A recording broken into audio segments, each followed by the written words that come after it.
Beaucoup de personnes se disent oui, mais du coup, si je fais un déficit calorique, je vais pas pouvoir prendre du muscle. C'est complètement faux, les gars. Tu peux prendre du muscle en étant en déficit calorique. Ok, faut juste maximiser tes macronutriments et t'as encore plus d'intérêt de calculer ce que tu consommes, tu vois. Tu baisses tes lipides, t'augmentes tes glucides et forcément pendant tes séances, t'auras aussi du peps. C'est vraiment dans la tête, hein.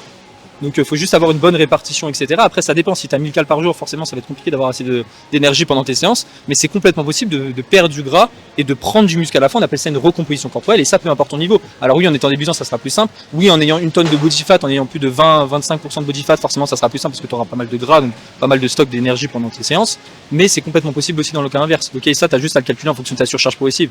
Et tes séances ne doivent pas changer parce que tu fais une sèche ou une prise de masse. Tes séances restent similaires, ok. Au contraire, plus tu es en sèche, tu dois maximiser ton intensité que tu vas avoir lors de tes séances. Faut pas changer ton programme parce que tu es en sèche, non, il n'y a pas de sens avec ça. Quand tu vas reprendre en prise de masse, du coup, toutes les adaptations nerveuses que tu as fait en sèche, tu vas rechanger de programme, donc c'est comme si tu repartais de zéro. Donc ton programme ne change pas. Si tu veux baisser une série et vraiment tu te sens mal, vraiment tu es dans le mal, pourquoi pas. Mais sinon, en règle générale, le programme reste similaire. Après, ça va dépendre de ton niveau de sèche aussi.